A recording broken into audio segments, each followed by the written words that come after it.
જેના હાથ પ્રભુની સેવામાં લાગ્યા છે એના હાથ નાના કઈ રીતે હોઈ શકે? વિચાર તો કરો.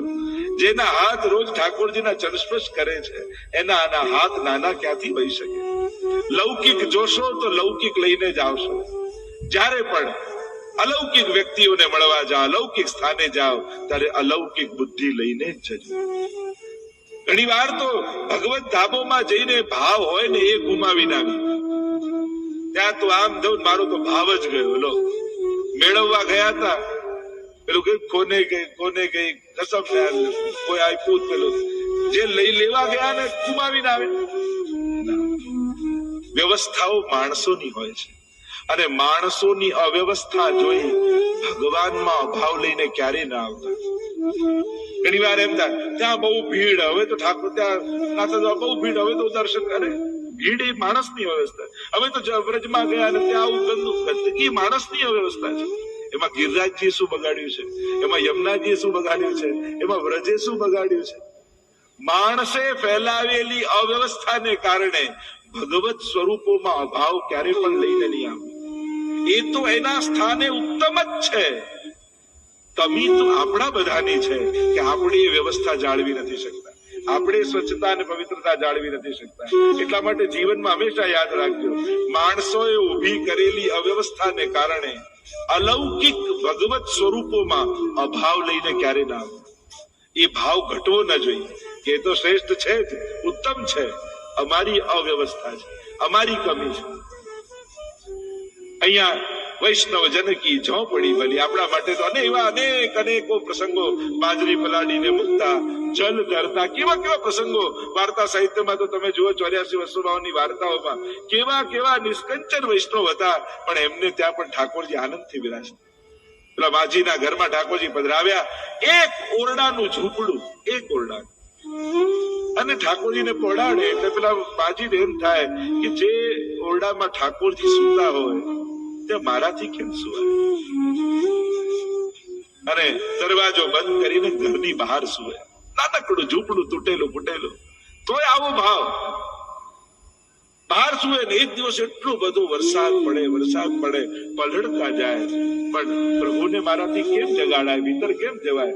એને તો ભાવ થયો પ્રભુને સબ ન પાય, પણ વૈષ્ણવને દુખી જુએ એવા પુષ્ટિ પુરુષોત્તમ નથી. અને ત્યાં સૈયાજીમાં લાલનને નિદ્રા નથી આવતી. મારી વૈષ્ણવ બહાર પલળે છે, ન રહેવાયો, કૂદકો મારીને નીચે ઉતર્યા, દરવાજો ખોલ્યો ને કહ્યું, તું ભીતર આવ, નહીં તો મને નીંદ નહીં આવે. તું પલળતી હોય તો મને ક્યાંથી નિદ્રા આવવાની? આ પુષ્ટિ પુરુષોત્તમની કરુણા છે. એવા તો અનંત પ્રસંગો જો કહેવા જાઉં તો કેટલા 84 વસુબાઓની વાર્તામાં કેવા પ્રસંગો, કેવા સાધારણમાં સાધારણ જીવો, પણ ઠાકોરજી એમને કેટલું મોટું માન આપ્યું છે. ભક્ત માંગે માનજી. વૈષ્ણવનો યશ તો ઠાકોરજી ફેલાવતા હોય છે. માણસ ગમે તેટલી મહેનત કરી લે, પણ યશ જલ્દી કોઈને મળે નહીં. ભક્તનો યશ તો ભગવાન ફેલાવે. તો આગ લગોવા મેંડ મે જહાન વલ્લભ નામ. જ્યાં મારા વલ્લભ માટે પ્રીતિ ના હોય એમાં તો આગ લાગે. મારા શું કામનું હશે? ગમે તેટલો ગામનો મોટો હોય, પણ મારા માટે તો મારા વલ્લભીઓ જ મોટા છે. એમ કહીને હરિરાયજી આગળ 66મી સાખીમાં સુંદર વલ્લભના સ્વરૂપને સમજાવતા કહે, શ્રી વલ્લભ કુલ બાલક સબે सब ही एक स्वरूप, छोटो बड़ो ना जानियो, सब ही अग्नि स्वरूप श्री वल्लभ, सब ही अग्नि स्वरूप. श्री वल्लभ कुल बालक सबे, सब ही एक स्वरूप. હરિરાયજીની વાણી સાંભળો વૈષ્ણવો, સબહી એક સ્વરૂપ. અને આપણે, તમે આ ઘરના, હું આ ઘરનો, પેલો પેલા ઘરના. બાળક હતા અને ઘર રમો, બરાબર છે. હવે મોટા થઈને પણ ઘર રમો છો. હવે મોટા થશો ક્યારે? એટલી બધી સંકુચિતતા આપણે એવી કરી નાખી કે મહાપ્રભુજીના ઘરને વાટી નાખી. ગુસાઈજીની વિચારધારા 7 ઘર જુદા બનાવવાની નહોતી. ગુસાઈજીની વિચારધારા તો 7 ઘરા બનાવવાની હતી. એક ઘરમાં સાથે લાલજી રહેતા હોય, બહુજી બેટીજીઓ રહેતા હોય, અને આજે પણ મથુરામાં જોઈને આવો, 7 ઘરા છે જે એક ઘરમાં સાથે લાલજી રહે છે. નિત્ય પ્રતિક્ષણ સમયે શ્રી વલ્લભ પરિવારે શ્રી વલ્લભ કુલ બાલક સબે સબહી એક સ્વરૂપ. નામથી ન ઓળખતા, વલ્લભ તત્વથી ઓળખતા. કોઈ વ્યક્તિને પગે લાગશો તો વ્યક્તિના આશીર્વાદ મળશે, વલ્લભ સમજીને દંડવત કરશો તો વલ્લભના આશીર્વાદ. જયારે તમારી ભાવની હું તો કહું છું, જયારે આપણા ભાવો ઉત્તમ હોય છે ને, ત્યારે સામે વ્યક્તિ ઉત્તમ છે કે નહીં એ ગૌણ બની જાય છે. આપણો ભાવહીન હોય તો સામે ગમે તેટલો ઉત્તમ વ્યક્તિ હોય પણ ફળ નથી આપી શકતો. સબહી એક સ્વરૂપ, છોટો બડો ન જાનીએ. ઉંમરમાં નહીં જો આપણે ત્યાં તો એમ કહ્યું, ભલે 1.5 મહિનાના હોય યા 100 વર્ષના હોય, આપણા માટે તો એ વલ્લભ રૂપ છે, એવો જ ભાવ રાખવો. હા, વંદન કરવાનો વિવેક હોય, મોટાને મોટાની જેમ, નાનાને નાનાને, પેલા વડીલને વંદન થાય. આપણે ત્યાં 2 પ્રકાર, ચરણ સ્પર્શ કરીએ ત્યારે સૌથી પહેલા મોટા વલ્લભ કુલ હોય વડીલ એમનો પહેલા કરાય, અને વચનામૃત સાંભળીએ ત્યારે સૌથી નાના હોય એમના પહેલા વચનામૃત થાય. વચનામૃત અને ચરણ સ્પર્શ આ બંનેનો ફરક એટલો છે. વચનામૃતનો ક્રમ જયારે પણ વલ્લભકુલમાં જોશો ને તો સૌથી પહેલા નાના, પછી એનાથી મોટા, પછી સૌથી મોટા, પછી છેલ્લે આવે. અને ચરણ સ્પર્શનો ક્રમ કરીએ ત્યારે સૌથી પહેલા મોટા હોય એમને વંદન કરીને થાય. આ વિવેક છે. સબહી એક સ્વરૂપ. આ ઘરોમાં વાટીને ક્યાંક આપણે બધાએ નુકસાન જ કર્યું છે. ક્યાંય કોઈ મહાપ્રભુજીના, ગુસાઈજીના સિદ્ધાંતોમાં ક્યાંય આવતું નથી. પણ આ ઘરવાદ કરવાથી એટલું મોટું નુકસાન થયું કે અમારા વલ્લભકુલમાં અમને એમ થઈ ગયું કે અમે શાસ્ત્ર વાંચીએ, ગ્રંથ વાંચીએ, ન વાંચીએ, ભણીએ ન ભણીએ, વૈષ્ણવને પ્રેમથી બોલાવીએ ન બોલાવીએ, તરછોડીએ, અપમાન કરીએ, ક્યાં જવાના છે? અમારા ઘરના છે એટલે અમારી પાસે જ આવશે ને. અને આમ કરીને તમે લોકોએ અમારા ઘરનું પણ નુકસાન કર્યું. અમે શાસ્ત્ર ભણતા બંધ થઈ ગયા, અમે પણ તમને તરછોડતા થઈ ગયા. કારણ કે તમને તો એમ જ થયું, અમારા ઘરના ક્યાં જવાના. એક વસ્તુ યાદ રાખો, તમે જો વલ્લભ કુલમાં વલ્લભ જુઓ છો તો અમારા વલ્લભ કુલે પણ તમારામાં દમલાજી જોવા જ જોઈએ. જે આદર વલ્લભ તરીકે તમે અમારું રાખો છો, અમારે પણ દમલા તરીકે તમારું આદર કરવું જ જોઈએ. અને જો પરસ્પર આવો ભાવ પુષ્ટિ માર્ગમાં આવશે ને તો પુષ્ટિ માર્ગનું સ્વરૂપ જ બદલાઈ જશે. અને હવે આજના આ 21મી સદીમાં જો જાગૃત આપણે ન થયા, અને કારણ કે અનન્યતાના અનુકરણ ન હોય, અનન્યતાના તો ભાવ હોય. આપણે તો પરાણે અનન્યતા બેસાડવા જઈએ છીએ. અનન્યતાના અનુકરણ હોય એ તો ભાવની સર્વોચ્ચ અવસ્થા હોય. કાંઈ સમજતા ના હોય, કાંઈ વાંચ્યું ના હોય, કાંઈ જાણતા ના હોય, પણ અનન્યતાનો ઝંડો લઈને ફરતા હોઈએ. આનાથી આવતી પેઢીને તમે ગુમાવશો. 20 વર્ષ પછી કેવો સમય આવશે? આજે ઘરે ઘરે ચિંતા છે કે અમારા માથે બિરાજતા ઠાકોરજી અમારા ગયા પછી ઘરે રહેશે કે નહીં. આ મોટો પ્રશ્ન છે. અને એટલા માટે જાગૃત થવાની દરેકે જરૂર છે. ખોટી અંધશ્રદ્ધાઓને ફોલો કરવાથી સમાજને નુકસાન જ થાય છે, લાભ ક્યારે થતો નથી. હવે વાંચવું પડશે મહાપ્રભુજીને, વાંચવા પડશે ગુસાઈજીને, વાંચવા પડશે ગોકુલનાથજીને, વાંચવા પડશે હરિરાયજીને. કોણે આવા ભેદ રાખવાનું કહ્યું છે? સ્વયં જેના ઉપર ગોકુલનાથજીની વિશેષ કૃપા હતી એવા હરિરાય મહાપ્રભુજી. હરિરાયજીને બ્રહ્મસવન શ્રી ગોકુલનાથજીની કેવી વિશેષ કૃપા! એ હરિરાયજી, એ ગોકુલનાથજીના અનન્ય હરિરાયજી કહી રહ્યા છે, વલ્લભ કુલ બાલક સબે સબહી એક સ્વરૂપ. ક્યાંય કોઈ ઘરવાદ બતાવ્યો, સૃષ્ટિવાદ બતાવ્યો, કોઈએ ભાગલા પાડ્યા? અરે તમારા ઘરમાં કોઈ ભાઈઓમાં ભાગલા પાડી દે ને, એને તમે ઘરમાં ના ઘૂસવા દો. અને તમે વૈષ્ણવ થઈને વલ્લભ કુલના ઘરમાં ભાગલા પાડો તો સૌથી વધારે નારાજ મહાપ્રભુજી થાય. આપણે કોણ ભાગલા પાડનાર? આ તો વલ્લભ કુલ પરિવારની વ્યવસ્થા છે. આ ઘર, આ ઘર, આ તો અમારા વલ્લભ કુલની વૈષ્ણવને શું એમાં? પણ જો અંધ અનુકરણ ચાલતું રહ્યું તો તમારી આવતી પેઢી વૈષ્ણવ નહીં રહે. આ સાવધાન રહે. એટલે તો આપણે જો આખા અમદાવાદ વૈષ્ણવ સંઘની એક સ્થાપના કરી છે, ગ્રંથોત્સવ દ્વારા ઘરે ઘરે ગ્રંથ પધરાવી રહ્યા છે. અને અમે તો ક્યારે એવું વિચારતા નથી આ પેલા ઘરનો આને ગ્રંથ ના આપો, આ અમારા ઘરનો આને 2 ગ્રંથ આપો. ક્યારે આવું વિચાર્યું? અમે કોઈ ભાગલા જોતા નથી. તો તમે કોણ છો અમારામાં ભાગલા જોનારા? શું મહાપ્રભુજી, ગુસાઈજી, ગોકુલનાથજી, હરિરાયજી સાથે લાલજી જયારે એક વૈષ્ણવ ભાગલા પાડતો હોય તો ક્યારે રાજી થશે? ક્યારે પ્રસન્ન નહીં થઈ શકે? ક્યારેક જુઓ તો ખરા તમે. અમે તો ઈચ્છીશું કે આવા સૃષ્ટિવાદ રહે, જેથી અમને વાંધો ના આવે, અમારી પેઢીઓને વાંધો ના આવે, અમારી સૃષ્ટિ રહેશે. ક્યાં જશે? પણ છેલ્લે તો પુષ્ટિ માર્ગને નુકસાન થશે. અને એટલા માટે વૈષ્ણવે અને વલ્લભ કુલે બધાએ હૃદય મોટું કરી બધાને પ્રેમથી સ્વીકારવા પડશે. વૈષ્ણવને સન્માન આપવું પડશે.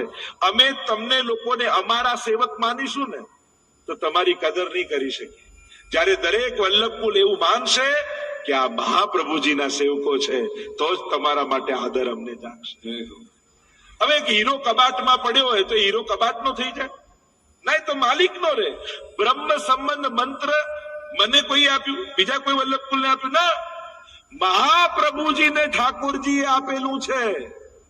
બ્રહ્મ સંબંધ તો મહાપ્રભુજીનું છે, એમને મળેલું છે. અમે તો એમના થકી તમને આપીએ મહાપ્રભુજી થકી, અને કહીએ મારો સેવક. અરે મહાપ્રભુજીનું બ્રહ્મ સંબંધ મંત્ર તો મારો સેવક ક્યાંથી થઈ ગયો? અમે તમને અમારા સેવક નહીં, મહાપ્રભુજીના સેવક બનાવીએ છીએ. અને આ અવેરનેસ, આ જાગૃતિ જયારે અમારા વલ્લભ કુલમાં આવશે ત્યારે વૈષ્ણવમાં પણ કોઈ ભેદભાવ નહીં. અને હવે આ કરવું પડશે. હવે આ સમય આવ્યો છે. આ જે રીતે આગળ સમય આવવાનો છે એમાં આપણે લોકો પણ જો આવા વેચાયેલા અને વંટાયેલા રહીશું તો સૌથી મોટું નુકસાન સંપ્રદાયને કરી દઈશું. આવતી પેઢીઓ ભટકી જશે. અને એટલા માટે જ આખું ઇન્ટરનેશનલ સેન્ટર વૈષ્ણવ ધર્મનું પહેલું નર્મદાજીના કાંઠે વિશ્વ વૈષ્ણવતા ધામના નામથી બનાવવા જઈ રહ્યા છે. અને કાર્ય શું કરવું છે?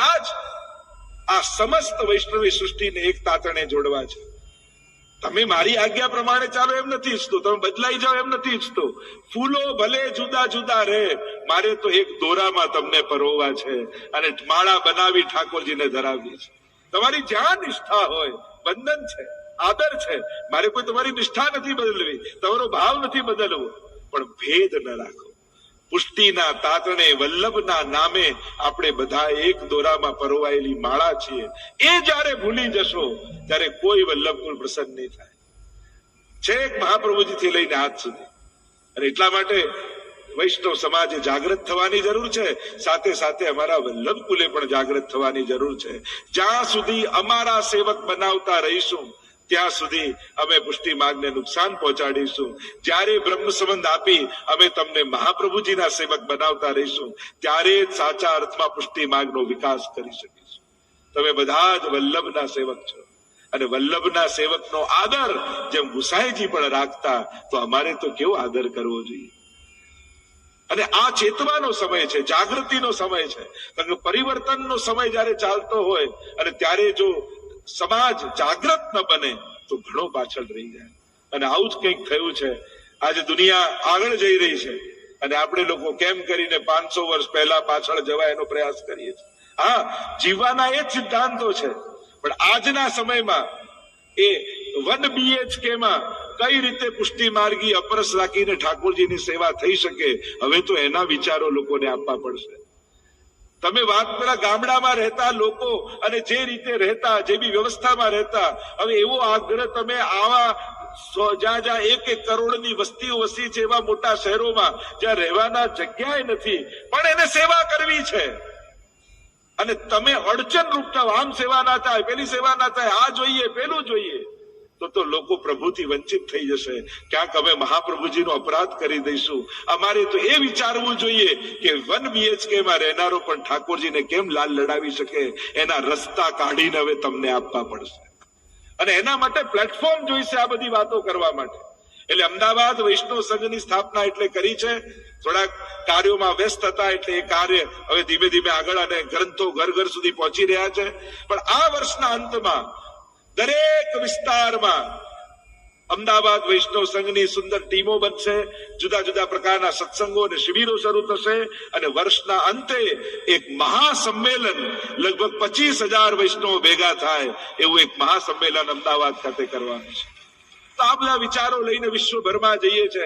આજે ઓસ્ટ્રેલિયાના ખૂણેથી લઈને અમેરિકાના ખૂણા સુધી કેટલા સ્થાનોમાં હવેલીઓ, કેટલા સત્સંગો, યુવાનો, બાળકો, આ બધું જ કાર્ય થયું. એકમાત્ર આપણી એવી સંસ્થા અમદાવાદની આ ઇન્ટરનેશનલ વૈષ્ણવ સંઘ છે જેણે 5 ખંડોમાં આ કાર્યો કર્યા છે. આ મહાપ્રભુજીની કૃપાના પ્રતાપે, એમના બળે આ બધું થઈ રહ્યું છે.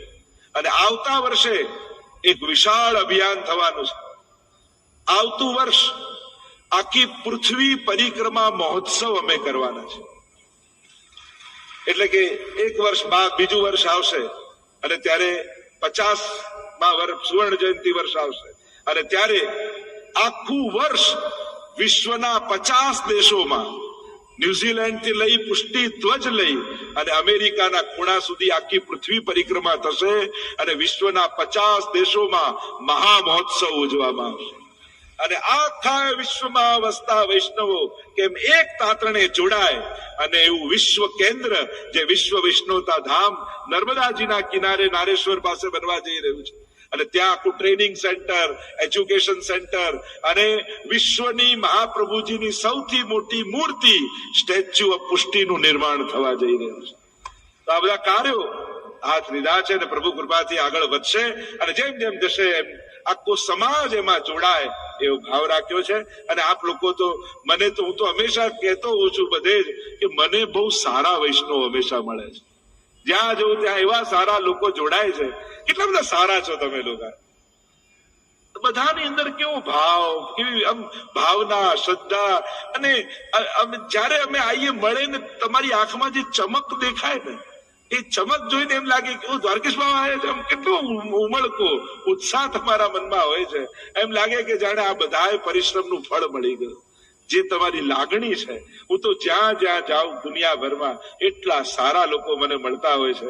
જયારે કોઈ પણ કાર્ય ઉપાડું કહેવું નથી પડતું, ઘોષણા કરીએ ને કાર્યો થવા લાગે છે, લોકો જોડાય છે. હજી તો ખાલી વિશ્વતા ધામનું એનાઉન્સ કર્યું, હજી તો પ્લાનિંગ ચાલી રહ્યું છે. અમારું ડોનેશન, અમે શું યોગદાન અમે આપીએ, લોકો સામેથી આવી જોડાય. બધું જ્યાં સુધી અમે રેડી નહીં હોઈએ ત્યાં સુધી કોઈનો 1 રૂપિયો પણ લેવો નથી. કારણ કે આજ સુધી એટલા કડવા અનુભવ લોકોને થાય. પત્રિકાઓ તો એવી ભવ્ય બને જાણે શું બનવાનું છે અને ખાલી પત્રિકા જ બને, બીજું કઈ બને જ નહીં. એટલે ખોટા એનાઉન્સમેન્ટો નથી જોઈતા. આપણે તો નક્કર કાર્યો કરવા છે, મહાપ્રભુજીના કાર્યો કરવા છે અને એના માટે સંકલ્પિત થવું છે. તો વલ્લભ કુલ બાલક સબે સબહી એક સ્વરૂપ, છોટો બડો ન જાનીએ સબહી એક રૂપ. એમ કહીને શ્રી હરિરાય મહાપ્રભુજી આગળ 70મી સાખીમાં ગાન કરતા કહે, શ્રી વલ્લભ વિઠ્ઠલ રૂપ કો